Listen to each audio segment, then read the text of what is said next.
এবং আমার আব্বুর জন্য আপনারা দোয়া করবেন। আর আরেকটা কথা আপনাদেরকে বলি, মিহাল আমার পাশে দাঁড়িয়ে আছে।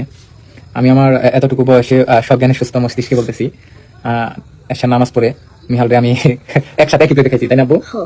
আমি কখনো কারো সাথে অন্যায় করি নাই, কার ক্ষতি করি নাই।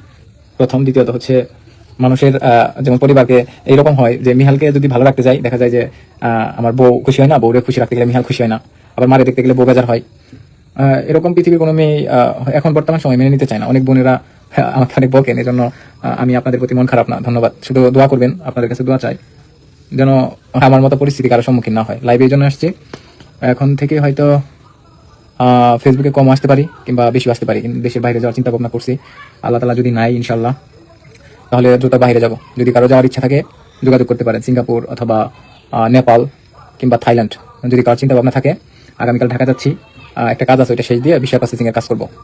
থ্যাংক ইউ আপনাদের প্রতি আন্তরিকতা, ভালোবাসা। ভাল মির্জাপুর থেকে সুজন মিয়া ভাই, ধন্যবাদ। আরেকজনে বলতেছি পেনশন কত % দিবে? মিহালের আম্মু বলে আমার চলে গেছে নাকি ভাইজান। আচ্ছা, যাই হোক, যারা লাইভ আসছেন অনেকদিন পর, আসলে এটা কি বলে ভিডিও টিডিও পোস্ট করি না। একজনের জন্য আমার যেগুলো পেজ ঠিক ছিল সবগুলো পেজ গত কয়েকদিন আগে শুধু একজন মানুষের জন্য নষ্ট হয়ে গিয়েছে। তাহলে আমি এই ব্যাপারে কিছুই বলি নাই। সে ভালো থাকুক। আসব, একটা বিশ্বাস রাখবেন, আমি বলছি যে আমি কখনো অন্যায় খারাপ কাজ করবো না, খারাপ কোনো কিছুর সাথে সম্পৃক্ত হব না, এটা বিশ্বাস। নিজের বউরে ঠিক রাখতে পারে না, আবার লাইভে এসে বাইরে ভাই কত সুন্দর করে জ্ঞান দিতে পারে। আলম হাসান রে না দেখলে বোঝার উপায় নেই। কয়দিন পর পর বউ নিয়ে এসে লাইভে এসে নাটক করে, কয়দিন পর পরে কিন্তু আলম হাসানের বউ আলম হাসানকে লাথি মেরে চলে যায়। এবারও রিসেন্টলি চলে গেছে, আর লাইভে এসে ছেলেকে নিয়ে কথা বলছে।